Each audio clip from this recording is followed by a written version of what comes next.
صحیح بخاری کی حدیث نمبر 1199 حضرت ابو ہریرہ رضی اللہ عنہ نبی کریم صلی اللہ علیہ وسلم سے بیان کرتے ہیں کہ آپ نے فرمایا کہ 3 مسجدوں کے سوائے کسی کے لیے کجوے نہ باندھے جائیں، یعنی سفر نہ کیا جائے تقریب و عبادت کی نیت سے۔ ایک مسجد حرام، دوسری مسجد رسول اللہ صلی اللہ علیہ وسلم کی مسجد، اور تیسری مسجد مسجد اقصی یعنی بیت المقدس۔ اس حدیث کے معنی یہ ہیں: ہمارے پیارے نبی حضرت محمد صلی اللہ علیہ وآلہ وسلم نے فرمایا، دنیا میں 3 مسجد کے سوائے، وہ 3 مسجد کون سی ہیں؟ مسجد الحرام، مسجد النبوی اور بیت المقدس۔ ان 3 مسجدوں کے سوائے دنیا کی کسی بھی مسجد کے لیے تم تقریب یا عبادت کی نیت سے سفر نہیں باندھ سکتے۔ ان 3 مسجد کے سوائے دنیا کی تمام مسجد میں نماز پڑھنے کی فضیلت سیم ہے۔ اور ایک حدیث میں ہمارے نبی نے فرمایا کہ مسجد النبوی میں جو نماز ادا کی جاتی ہے وہ باقی مسجدوں سے 1000 گنا زیادہ فضیلت رکھتی ہے، کیونکہ دنیا کی تمام مسجد میں نماز پڑھنا ثواب کے اعتبار سے برابر ہے۔ البتہ جامع مسجد میں نمازیوں کی کثرت کے باعث زیادہ ثواب ہے، اور دور سے چل کر مسجد میں نماز پڑھنے کے لیے آنا کثرت اقدام کی وجہ سے زیادہ ثواب کا موجب ہے۔ نفس مسجد کے اعتبار سے ثواب میں کوئی تحرز نہیں، البتہ ان 3 مساجد میں نماز پڑھنا ان کے ذاتی شرف کی بنا پر اللہ کے ہاں اجر و ثواب میں اضافے کا باعث ہے، کیونکہ انہیں حضرت انبیاء اکرام علیہ السلام نے تعمیر کیا ہے۔ صحیح بخاری کی حدیث نمبر 1190 حضرت ابو ہریرہ رضی اللہ عنہ سے روایت ہے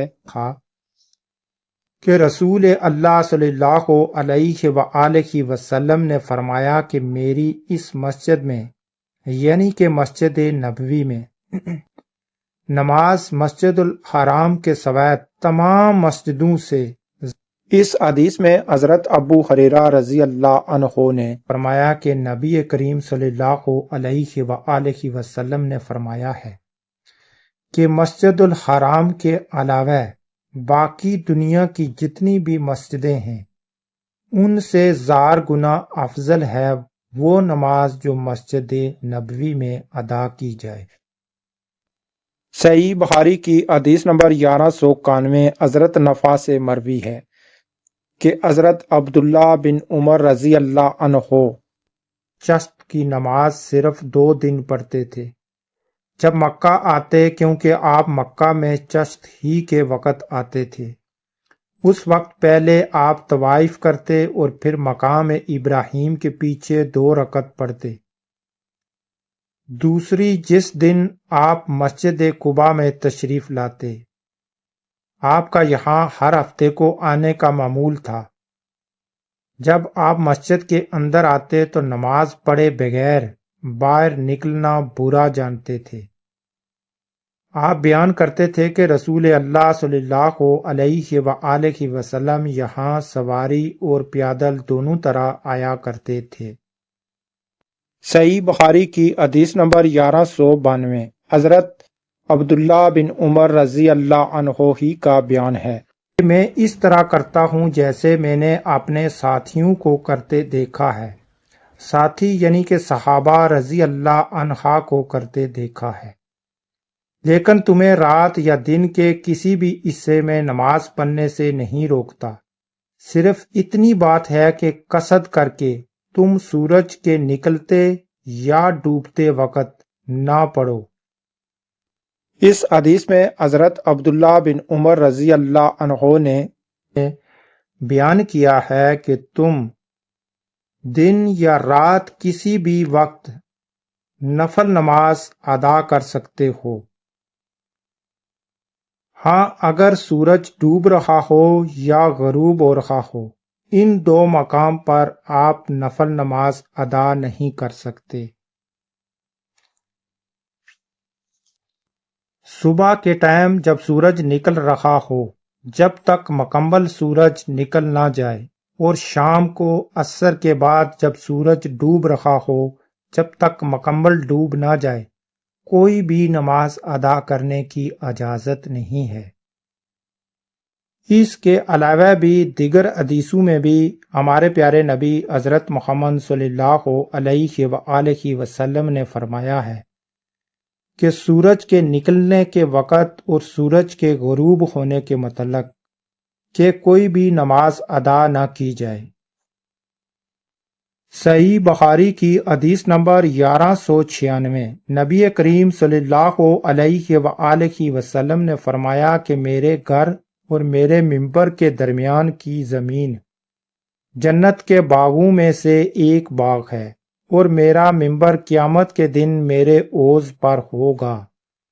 فائدہ: رسول اللہ صلی اللہ علیہ وسلم نے اس حصے کو جنت کی کیاری قرار دیا ہے کہ نزول رحمت اور رسول شہادت کے اعتبار سے وہ حقیقی روزہ جنت کی طرح ہے، یا اس لیے کہ اس حصے میں عبادت خول و جنت کا سبب ہے۔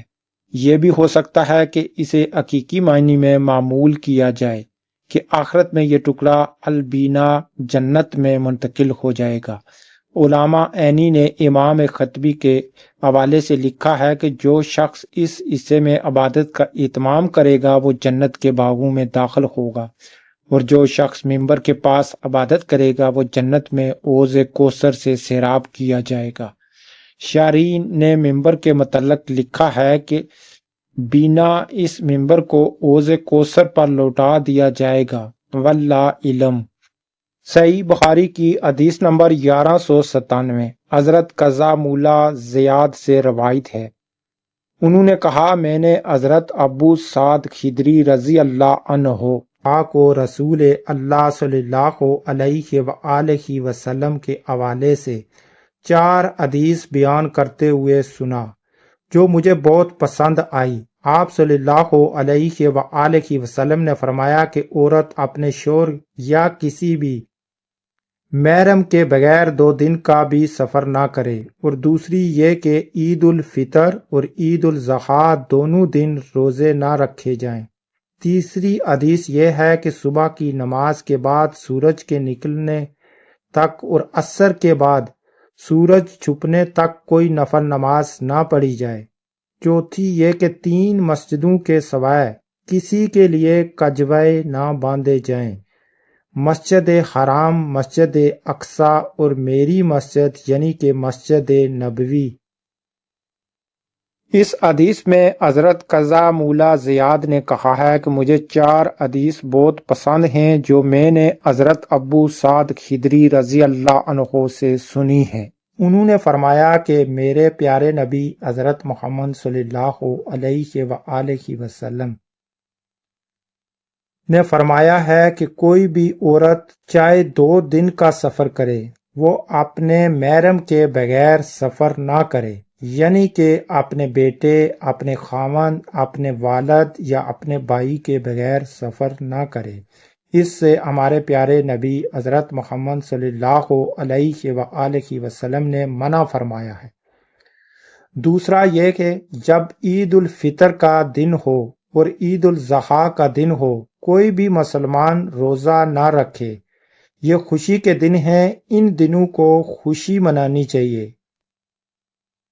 اور تیسری یہ کہ جب سورج نکل رہا ہو صبح کے وقت، اور شام جب عصر کے ٹائم سورج غروب ہو رہا ہو، اس وقت کوئی بھی نماز ادا نہ کی جائے۔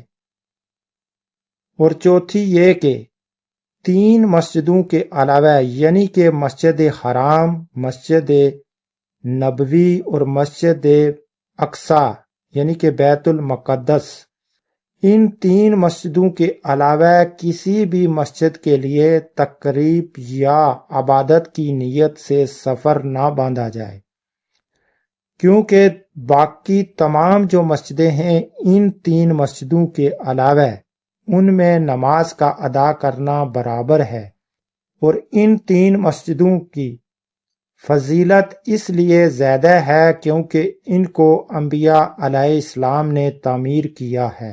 اور ایک حدیث میں یہ بھی فرمایا ہے ہمارے پیارے نبی حضرت محمد صلی اللہ علیہ وآلہ وسلم نے کہ مسجد الحرام کے علاوہ دنیا کی جتنی بھی مسجدیں ہیں ان سے مسجد نبوی میں جو نماز ادا کی جائے وہ 1000 گنا افضل ہے۔ اسی کے ساتھ دیجیے اجازت، مجھے میری ویڈیو ہوئی آج کی کمپلیٹ، اور دیگر آنے والی نیکسٹ ویڈیو دیکھنے کے لیے میرے چینل کو سبسکرائب لازم کریے گا۔ آج کی ویڈیو میں انہی حدیثوں کے ساتھ کلوز کرتا ہوں، اور نیکسٹ میری ویڈیو دیکھنے کے لیے میرے چینل کو لازم سبسکرائب کریں تاکہ آنے والی میری ہر ویڈیو کو آپ دیکھ سکیں۔ دیجیے مجھے اجازت، ملتے ہیں نیکسٹ کسی دوسری ویڈیو کے ساتھ۔ خدا حافظ۔